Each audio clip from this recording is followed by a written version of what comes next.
Bonjour, je m'appelle Normand Saint-Amour, je suis maire de la municipalité de Chute-Saint-Philippe qui compte 980 habitants, située dans les Hautes-Laurentides, dans la MRC d'Antoine-Labelle. Donc, je vais vous parler du beau projet d'Agenda 21 à la municipalité de Chute-Saint-Philippe.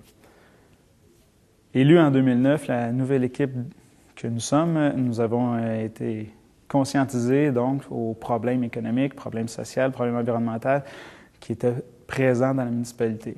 Ces problématiques-là, on a décidé de s'y attaquer non pas en essayant de faire des petites actions, peut-être non concertées, mais en y allant avec un projet, une espèce de stratégie d'action globale qui était non seulement des élus, mais aussi par les citoyens. Il y avait une problématique de base que les citoyens, pour s'impliquer, il faut qu'ils se sentent écoutés.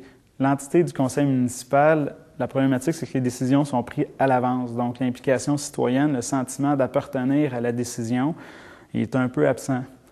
Donc, ce qui est merveilleux avec un Agenda 21, avec des comités citoyens de participation citoyenne, c'est que c'est les citoyens qui décident à l'avance qu'est-ce qui va être mis dans les résolutions du conseil municipal. Donc, les citoyens se sentent vraiment impliqués parce que c'est eux qui décident des actions.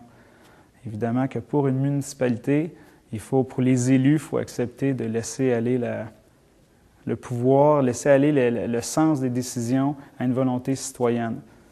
Le conseil municipal a quand même toujours le dernier mot si c'est des demandes qui sont extraordinaires, là, qui n'ont pas de bon sens. Mais il faut faire confiance au bon jugement citoyen parce que leurs solutions qu'ils ont amenées, c'est des choses qu'on a déjà commencé à mettre en place parce que c'est réalisable. Souvent, c'est des petites choses qui ont besoin pour se sentir faire partie de la population, mais pour faire partie de la population au maximum.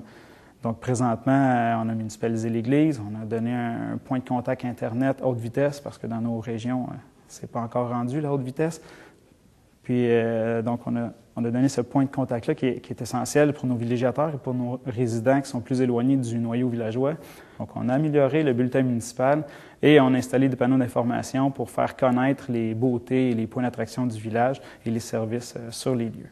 Le conseil que je crois qui serait le meilleur si on veut partir dans une autre municipalité, un Agenda 21, je vous dirais que ça prend deux choses. Ça prend l'acceptation des élus, de ne pas décider à 100% des résolutions, que les élus fassent confiance, croient au projet et fassent confiance au bon jugement des citoyens qui, eux, vont être impliqués dans les recherches de statistiques, les recherches d'informations et qui, eux, vont juger les actions déterminées qui vont être pour eux et par eux, sont impliqués. Et au moment que la synergie est faite entre les différents comités qui sont majoritairement de participation citoyenne, bien, l'action va d'elle-même parce que les citoyens le connaissent, qu'est-ce qui va se faire, ils sont contents que c'est réalisé, ils sont fiers des réalisations, donc ils sont fiers de la municipalité.